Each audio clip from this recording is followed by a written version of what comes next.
បាទជម្រាបសួរអ្នកទាំងអស់គ្នាថ្ងៃនេះខ្ញុំដឹងពីរបៀបនៃការបង្កើត new tab ថ្មីមួយនៅក្នុងកម្មវិធី Excel ចែកជូនអ្នកទាំងអស់គ្នាតើអ្វីទៅជា new tab ថ្មីបាទអញ្ចឹង new tab ថ្មីគឺជាការបន្ថែមនៅមេនុយបារផ្សេងមួយទៀតនៅក្នុងកម្មវិធី Excel បាទហើយក្រៅពីនោះnew tab ថ្មីហ្នឹងយើងអាចដាក់ឈ្មោះកែឈ្មោះបាទហើយយើងអាច add តម្រងកាត់ជាច្រើនដែលយើងប្រើប្រាស់ជាញឹកញាប់នៅក្នុងកម្មវិធី Excel ដើម្បីដាក់បញ្ចូលទៅកន្លែង new tab ថ្មីហ្នឹងងាយស្រួលក្នុងការរកមកប្រើប្រាស់នៅពេលក្រោយបាទអញ្ចឹងដើម្បីដាក់ new tab ថ្មីឬក៏បង្កើត new tab ថ្មីតោះឥឡូវយើងទៅអនុវត្តធ្វើទាំងអស់គ្នាបាទអញ្ចឹងជាដំបូងបងប្អូនទាំងអស់គ្នាបើកនៅកម្មវិធី Excel មកបាទអញ្ចឹងបងប្អូនមើលកន្លែងមេនុយបារខាងលើនេះបាទអញ្ចឹងយើងចុចលើមេនុយបារណាមួយក៏បានដែរចុចម៉ៅស្ដាំលើមេនុយបារ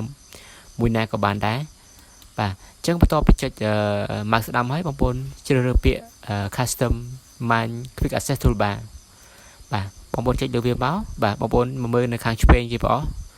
បាទបងប្អូនចុចលើ custom man ribbon បាទបងប្អូនចុចលើវាមកបាទបងប្អូនមើលនៅកន្លែងខាងស្ដាំគេបងប្អូនមើលកន្លែងបាទ new tab new group ហើយនិង rename បាទបងប្អូនចុចលើពាក្យ new tab មកបាទអញ្ចឹងបងប្អូនចុចលើម៉ៅស្ដាំលើពាក្យចុចម៉ៅស្ដាំលើ new tab ថ្មីរបស់យើងបាទហើយបងប្អូនជ្រើសរើសពាក្យ rename បាទអញ្ចឹងបងប្អូនអាចដាក់ឈ្មោះបានបាទអញ្ចឹងយើងសរសេរឈ្មោះបាទទៅតាមដល់អ្វីដែលបងប្អូនចំណាំឬក៏ចូលចិត្តបាទអញ្ចឹងខ្ញុំដាក់ឈ្មោះ ABC បាទបន្ទាប់ពីយើងដាក់ឈ្មោះហើយអ្នកទាំងអស់គ្នាចុច OK បាទបាទហើយបន្តទៀតអ្នកទាំងអស់គ្នាចុច OK នៅខាងក្រោមគេបាទអញ្ចឹងយើងមកមើលកន្លែងមើលនៅខាងលើនេះបាទនៅកន្លែងមេនុយបារនេះយើងឃើញមានឈ្មោះ ABC បាទ ABC បាទនេះអញ្ចឹងនៅពេលយើងចុចវាទៅគឺនៅខាងក្រោមនេះគឺអត់មានអីទេបាទគឺអត់ទាន់មានទម្រង់ shortcut ឬក៏ឧបករណ៍ណាមួយសម្រាប់ប្រើនៅក្នុងកម្មវិធី Excel នៅឡើយទេបាទអញ្ចឹងជាបន្តទៀតអ្នកទាំងអស់គ្នាត្រូវតែ add shortcut មួយចំនួនដែលអ្នកទាំងអស់គ្នាប្រើចាំបាច់នៅក្នុងកម្មវិធី Excel បាទអញ្ចឹងដើម្បីទៅ add វាចូលទៅ new tab របស់យើងបាទបងប្អូនคลิกម៉ៅស្ដាំលើពាក្យ new tab ហ្នឹងមកបាទបងប្អូនយក customize quick access toolbar បាទបន្ទាប់ទៀតបងប្អូនចុច customize ribbon បាទហើយបន្តទៀតបងប្អូនមើលកន្លែងឈ្មោះរបស់យើងបាទឈ្មោះ new tab ថ្មីរបស់យើងបាទនៅពេលដែលឃើញហើយបងប្អូនចុចបាទសញ្ញាលេខបូកនេះមកនៅខាងមុខ new tab របស់យើងបាទបងប្អូនឃើញមាន new group មួយបាទអញ្ចឹងបងប្អូនចុចលើ new group ហ្នឹងមកបងប្អូនបាទបងប្អូនមក add បាទ add shortcut ដែលបងប្អូនត្រូវការប្រើជាញឹកញាប់ទៅចូលទៅក្នុងtab ថ្មីរបស់យើងបាទអញ្ចឹងខ្ញុំចុចលើពាក្យកាត់បាទហើយបងប្អូនចុចពាក្យ add បាទអញ្ចឹងបងប្អូនឃើញកន្លែងកាត់ហ្នឹងគឺនៅខាងក្រោមគ្រប់ហើយខាងក្រោមគ្រប់នោះគឺនៅខាងក្រោម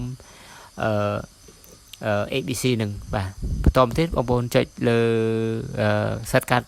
ផ្សេងទៀតសម្រាប់ប្រើប្រាស់បងប្អូនចុចទៅតាមដែលបងប្អូនត្រូវការខ្ញុំចុច copy ខ្ញុំទៅ add បាទខ្ញុំរកមួយសិនខ្ញុំ font color ខ្ញុំចុច add បាទខ្ញុំចង់បាន format painter បាទខ្ញុំចុច add បាទខ្ញុំចង់ free plan បាទខ្ញុំចុច add បាទហើយខ្ញុំត្រូវការ open បាទខ្ញុំចុច add បាទខ្ញុំត្រូវការ pass ចុច add បាទខ្ញុំត្រូវការ redo បាទខ្ញុំចុច add បាទខ្ញុំត្រូវការ save បាទខ្ញុំចុច add បាទខ្ញុំត្រូវការ undo បាទខ្ញុំចុច add បាទអញ្ចឹងខ្ញុំទាំងនេះគឺជាឧទាហរណ៍សម្រាប់ការ add បាទ shortcut ចូលទៅក្នុង new tab ថ្មីរបស់យើងអញ្ចឹងបើបងប្អូនមានតម្រូវការលើ shortcut ផ្សេងទៀតបងប្អូនអាចadd បញ្ចូលទៅបាទអញ្ចឹងបន្ទាប់ពីបងប្អូន add ហើយបងប្អូនចុច OK នៅខាងក្រោមគេបាទបាទអញ្ចឹងនៅពេលដែលយើងចុចកន្លែង new tab ដែលយើងបង្កើតឈ្មោះ ABC ហ្នឹងបងប្អូនឃើញមាន shortcut ដែលយើងadd ចូលមិញបាទអញ្ចឹងយើងអាចប្រើប្រាស់ងាយស្រួលក្នុងការចូលទៅរកបាទអត់ញ៉ៃទេយើងងាយស្រួលក្នុងការចូលរកពីព្រោះវានៅតែប្រភេទ shortcut ដាច់ដលែកហើយម្យ៉ាងទៀតនោះគឺវាជា new tab របស់យើងបាទ new tab ដែលយើងបង្កើតថ្មីសម្រាប់ការប្រើប្រាស់ផ្ទាល់ខ្លួនរបស់យើងបាទអញ្ចឹងតើតើតំណែងការបង្កើត new tab ថ្មីនៅក្នុងកម្មវិធី Excel មានតែប៉ុណ្្នឹងទេហើយសង្ឃឹមថាអ្នកទាំងអស់គ្នាអាចធ្វើបានបើសិនជាអ្នកទាំងអស់គ្នាធ្វើពុំកើតទេអ្នកទាំងអស់គ្នាអាច comment សួរក្នុងក្រោមវីដេអូនេះបានបាទអរគុណជម្រាបលា